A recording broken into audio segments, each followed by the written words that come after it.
আসসালামু আলাইকুম প্রিয় খামারি ভাই বন্ধুরা, আশা করি ভালো আছেন। আমি ভালো আছি। আজকে কি বিষয় নিয়ে আলোচনা করব, অবশ্যই ভিডিওর থাম্বনেল টাইটেল দিয়ে বুঝতে পেরেছেন যে কি বিষয় নিয়ে আলোচনা হবে।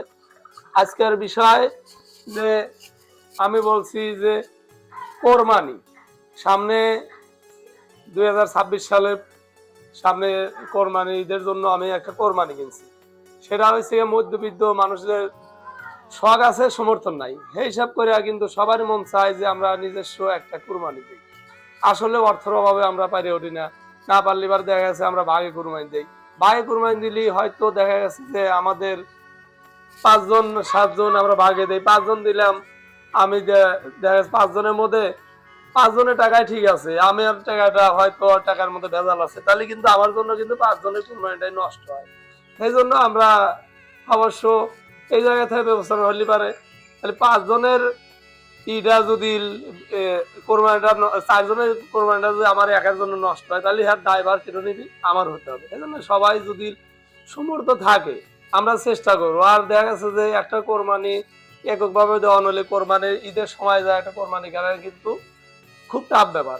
এই জন্য আমরা যারা মধ্যবিত্ত ঘরের মানুষ আছি অবশ্যই আমরা কিন্তু এখন চেষ্টা হলে পারবো না, আমাদের যে কোনো প্রিপারেশন নেওয়া হলে পারে অনেক আগের থেকে সেটার জন্য প্রস্তুতি নিতে হয়। এই জন্য কিন্তু আমি এই গরুটা কিনছি হয়েছে গিয়ে সবে বরাতের আগের দিন হাটে থেকে, রবিবার দিন সবে বরাত গেছে সোমবারে, আমি রবিবার দিন এই গরুটা কিনছি।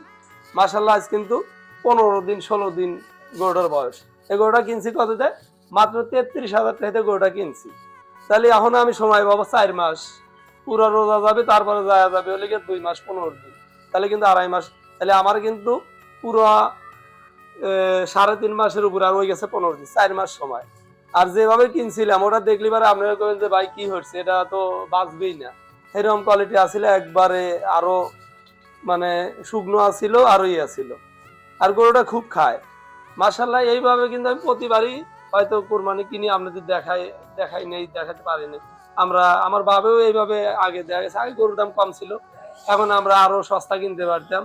আগের থেকে আব্বা এইভাবে দিয়ে গেছে, হ্যাঁ এটা ধরে রাখছি। আমিও এইভাবে কিনি, যেহেতু আমাদের খামারে গরু থাকে অনেক গরু, 5-7টা 10টা 15টা যাই থাকে ওই গরুর সাথে এই গরুটা হওয়া যায়, এর জন্য বাড়তি কোনো আমাদের খরচা হয় না। এই জন্য আমরা কিন্তু এইভাবেই প্রতিবার কোরবানিটা কিনি। আপনাদের যাদের দেখা গেছে যে শখ আছে, সমর্থন নাই, অবশ্যই আপনারা গরু পালেন 2-4টা বাড়ির, একটা করে গরু এভাবে কিনে রাখবে।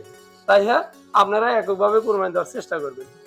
দিলি পারে এককভাবে কোরবানি দিলে হয়তো আমাদের ছাড়া যারা নিবাসী সবাই আমরা দিতেও পারলাম, নিজেরাও একটু কোরবানিটা হইলো, নিজের মনের শখটাও পূরণ হইলো, ও আল্লাহর পথেও জিনিসটা হইলো। এই জন্য আমরা অবশ্যই চেষ্টা করব। আর আমরা মধ্যবিত্ত লোক কিন্তু আমরা হুট করে একটা জিনিস করবার চালি, আমাদের শখ আছে সমর্থনে পারি উঠবে না, এই জন্য আমরা অবশ্যই আগে থেকে চেষ্টা করি। আর এই গরুটা কেনার পর কিন্তু আমি হয়েছে গিয়া একে আনার পর কিছু ট্রিটমেন্ট দিছিলাম, এই সব বিষয়ে আলোচনা না হয়ে ভিডিওটা বড় না বানাই। এখন কিন্তু আমি সংকেত আপনাদের বলি, কিমরিড ডোজটা দিছি, দেওয়ার পর হচ্ছে গিয়া ওকে লিভার টনিক দিছি, লিভার টনিক দেওয়ার পর এখন চলতেছে হচ্ছে গিয়া খাবারের সাথে জিঙ্ক আর হচ্ছে বাগড়া ফ্যাট, এই দুইটা দিতেছে। আর কিন্তু পর্যাপ্ত পরিমাণ খোল দিতে হবে যেহেতু দুর্বল গরু। আর কাঁচা ঘাস কিন্তু পর্যাপ্ত পরিমাণ সব গরুকে আমরা খিলাবো, ঠিক আছে। আর ইনশাল্লাহ কিছুদিন পরে আর একটা ভিডিও আপনাদের দেখাবো। আর কোরবানি যদি আল্লাহ নসিবে রাহে আর যদি বেঁচে থাকি, সেই সময় কত বড় গরুরা হয় আপনাদের আমি দেখাবো। হয়তো এখন বিশ্বাস করতেছেন না, পরে বিশ্বাস করবো, এটা আমি নতুন না এই বিষয়ে। এইভাবে কোরবানি আমরা অনেক দিন ধরে দিয়ে আসতেছি, অনেক দিন, ঠিক আছে। তাও আজ থেকে 20 বছর 15 বছর এইভাবে আমরা এককভাবেই দেই। আব্বা বেঁচে থাকি, যে আব্বা তো মারা গেছে, যাওয়ার পর আমি এটাই এইভাবেই করতেছি। আপনারা বললাম এইভাবে আপনারা অবশ্যই আপনারা কিন্তু মনের শখটা ও আপনারা কোরবানিটা বড় করতে পারেন ও দিতে পারেন, আপনারা এইভাবে চেষ্টা করবেন আশা করি। আর আপনার কোরবানির সঠিক নিয়ত করে গরু কিনতে, যত মরা ধরা কেনেন আপনি কিন্তু মরবি না, চালান মরবি না, ও কোরবানিটাও নষ্ট হবে না। আপনারা একটা কিনেই দেখেন, কিনে পালেন, ইনশাল্লাহ অবশ্যই আপনাদের মনের আশা পূরণ হবে ও কোরবানিটা ভালো হবে। তাহলে আর আমার ভিডিওটা কথাটা ভালো লাগলে অবশ্যই আপনারা আমার চ্যানেলটা সাবস্ক্রাইব করে পাশে থাকবেন। আর কোনো মতামত থাকলে অবশ্যই কমেন্ট করে আপনারা জানাবেন। সবাই ভালো থাকবেন, সুস্থ থাকবেন, আল্লাহ হাফেজ।